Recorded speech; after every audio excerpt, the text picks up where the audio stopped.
Hey guys, Sean with Fire. So today we are going to talk about another piece of the 7 fundamentals. We've already gone over stance, grip, sight alignment, sight picture, and breathing. Now we're going to go over trigger control, right? A lot of people like to say, oh, trigger control means you have to put your finger in the exact location on the trigger and you will be good. So the middle of the trigger will be on the middle of that first pad right there, right? Well, that's great as a starting reference point, but ergonomics plays a big part in that, right? So if we're looking at using a full-size grip on a firearm, right? So that completely utilizes all of my hand. Or if we're looking at a subcompact, that does not. I've got a lot of meat hanging off of that one, right?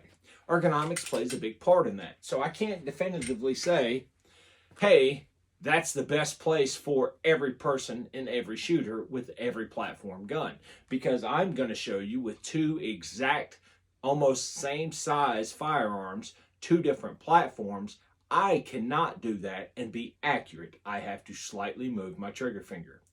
Also, whenever we talk about trigger control, we need a slow, smooth trigger, right? So every time you go and press that trigger, you're going to go slow and smooth to the rear until it goes bang. I'm going to demonstrate that, but I just want you to understand, squeezing the trigger or squeezing, we are most of the time using our whole hand with that, and we pull the gun off target. We don't want to do that. We want a slow and smooth press to the rear. What that allows us to do is keep our sights aligned, keep on target, and not disrupt that, and our point of aim and point of impact will be the same.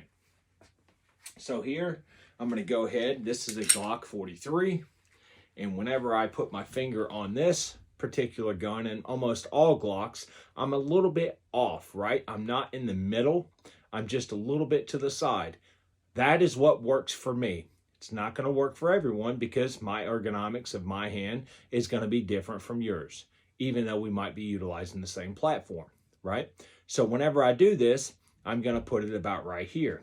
And I've learned that from practicing, okay? Here, I have a Smith & Wesson Shield. This one, I have to go way beyond the halfway point. The reason being is the ergonomics of the platform has changed. My hand has not, right? So for me to get accurate shots with this firearm, I have to go that far into the trigger guard. It's just the difference between the two platforms. And if you look at the guns themselves, they are relatively the exact same size from one side to the other, and then the grip length here. It's almost the exact same, right? And then if we look at here, not much difference in the two, but I just wanted to explain that to you. So now let's talk about the actually pressing of the trigger. So I'm going to get this kind of close here so you can see. Whenever I press the trigger, do it from this side. Whenever I press the trigger, I don't want to just pull the trigger because you've seen that the whole gun moves slightly, right?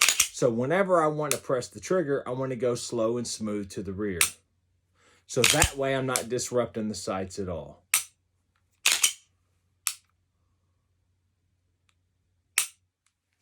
And to kind of show you first person point of view,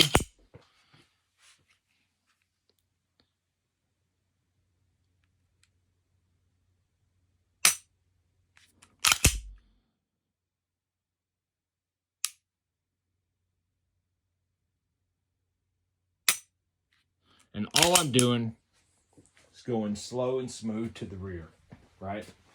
So if I were to do that in dry fire practice, again,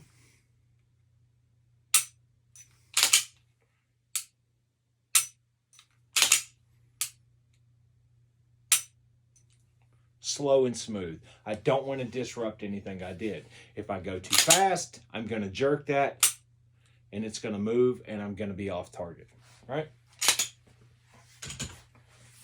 So guys, I hope that helps. We are almost to the end of the fundamentals. Stay with us and make sure you get your dry fire practice in. And I'll see you guys at the range. I hope you all have a blessed day.